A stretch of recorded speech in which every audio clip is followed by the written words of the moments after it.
아주 버라이어티하죠. 무비프레스 시청자 여러분들 안녕하십니까. 오동진의 Always Movie의 영화평론가 오동진입니다. 새로 나온 영화 장르만 로맨스가 요즘 MZ세대들 사이에서 입소문이 빠르게 돌고 있는 모양입니다. 재미있는 영화 한 편 나왔다고 말이죠. 제발 세상이 어떻게 돌아가는지도 좀 보고 그래. 작가님. 교수님 말고 문혜리 작가님. 너 올해 안에 글 안 나오면 먹은 거 다 토해내야 돼. 못 주겠네 정말. 18만 원. 생긴 건 느와르인데 어쩜 이렇게 멜로적이니? 저한테 푹 빠지셨군요. 아빠 몰랐어? 제가 먼저 좋아했어. 자기야 사랑해요. 니들이 나 알아!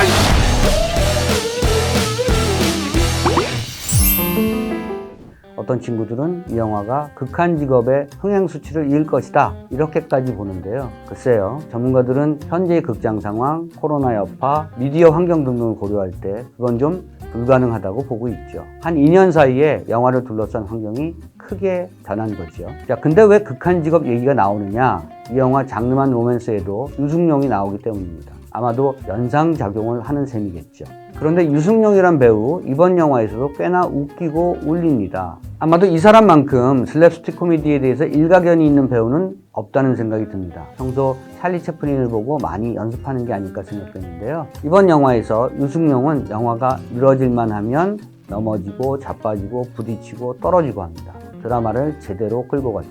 여기에 다른 배우들이 척척 잘 붙어줍니다. 전처 역의 오나라가 그렇고요. 아들 역의 성유빈과 고등학생인 성유빈이 홀딱 빠진 옆집 아줌마의 이유영도 나사 빠진 인물의 역을 제대로 해주고 있습니다. 유승용을 사랑하는 게이 청년 역의 무진성은 영화계의 혜성처럼 나타나서 보는 사람들, 저 같은 늙은 남자의 마음도 사로잡을 정도입니다. 그러나 뭐니 해도 유승용의 전처 오나라와 몰래 데이트를 즐기는 김희원이 이번에 새롭게 연기 변신을 했는데요. 지금껏 김희원이 우는 연기를 본 적이 없습니다. 이번이 처음입니다. 약간은 찌질남 혹은 섬세한 남자의 역할을 김희원이 이렇게 잘 해낼 거라고는 생각하지 못했습니다.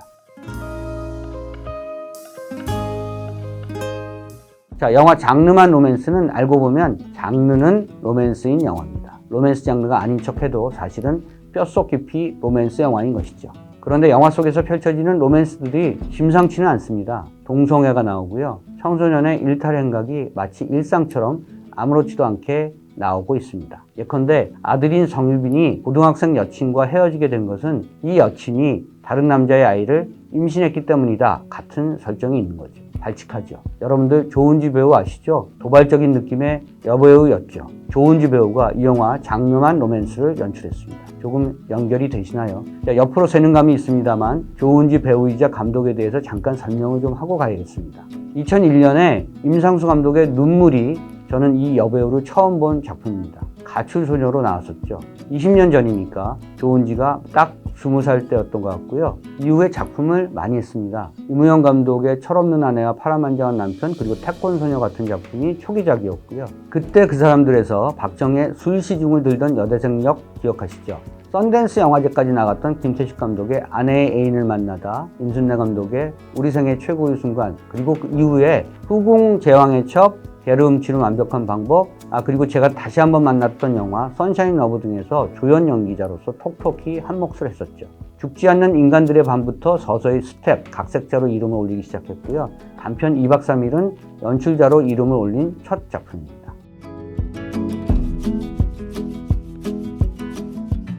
자, 영화 얘기로 돌아가겠습니다. 장르만 로맨스는 단순한 코미디 영화만은 아닙니다. 요즘 자주들 얘기하는 현대인들의 성인지 감수성이나 우리 사회 속 차별 문제에 대한 자의식 등을 가늠할 수 있는 좋은 잣대와 같은 작품이죠. 영화 속에서 중년 남자 교수를 사랑하는 남자 학생의 모습이 어떻게 보이는지, 이웃집 아줌마와 고등학생의 미묘한 연애담이 유쾌한지 불쾌한지 등등 스스로 생각해 볼 거리가 많기 때문입니다. 저는 무진성이란 배우가 이렇게 예쁠 것이라고는 상상하지도 못했습니다. 거의 처음으로 남자 배우가 감정적인 측면에서 매력적이다, 그런 느낌을 받았죠.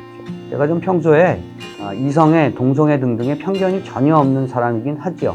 개인적으로는 제발 그런 편견들이 없어지는 사회가 됐으면 좋겠다, 그런 생각입니다. 차별금지법을 제정하느니 마느니 해서 말들이 많은 것 같은데요. 이 영화는 그런 측면에서도 할 얘기가 좀 있는 영화입니다. 이 영화가 단순하게 웃기는 영화만이 아니라고 제가 말씀드렸죠. 영화는 늘 비중을 크게 두거나 아니면 사소하게 두거나 그 안에 지향하는 가치를 늘 지니고 있는 법이죠. 코미디 영화는 아닌 척 항상 우회적으로 우리가 살아가는 모습의 일단들을 리얼하게 담아내고 있습니다.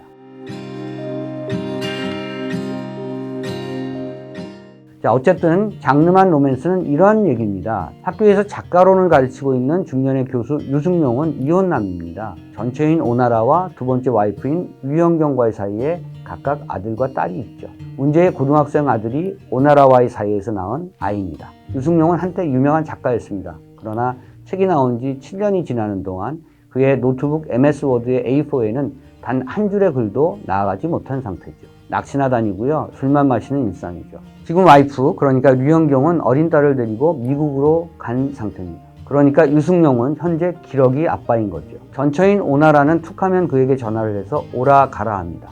물론 고등학생인 아들 때문이겠죠. 아들 눈에는 유승룡 아빠 오나라 엄마가 정상이 아닙니다. 왜냐하면 이혼 후에도 이 두 남녀 서로 몸을 막 탐하고 그럽니다. 각자 새로운 아내가 있고 엄마는 엄마대로 애인이 있으면서도 말이죠. 사실 엄마는 이혼 후에도 전 남편 유승룡의 여자 관계를 시기하고 질투합니다. 아직 애정이 남아있다는 얘기겠죠. 유승룡은 전처와 현재의 아내 사이의 양다리 문제도 문제지만 전처의 정부가 자신의 30년 친구직이라는 걸 그는 아직 모르는 상태입니다. 더 큰 문제는 게이 후배 작가의 집에 들렀다가 게이 청년 무진성으로부터 애정의 융단 폭격을 받기 시작한다는 것이죠. 복잡하죠. 영화 장르만 로맨스 얘기는 어디로 튈지 알 수 없는 방향으로 좌충우돌 한바탕 폭소의 소동국을 향해 치닫습니다.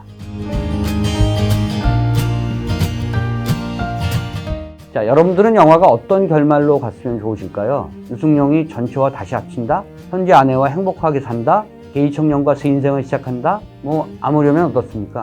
장르만 로맨스는 우리 사회의 막힌 부분에 대해서 아주 진지하게는 아니지만 슬쩍 비틀고 있는 작품입니다. 그 외곽을 때리는 노련한 기법이 결코 초짜 감독의 솜씨 같지가 않습니다. 세상에 이 영화만큼 유쾌했으면 싶으실 겁니다. 마음을 오픈하시고 이 영화를 즐기시기를 바랍니다. 오랜만에 나온 유쾌한 작품입니다. 정말 요즘 같아서는요, 이런 영화가 꼭 필요하다는 생각이 듭니다. 무비프레스 오동진의 올레이스 무비, 오늘은 여기까지입니다. See you next movie.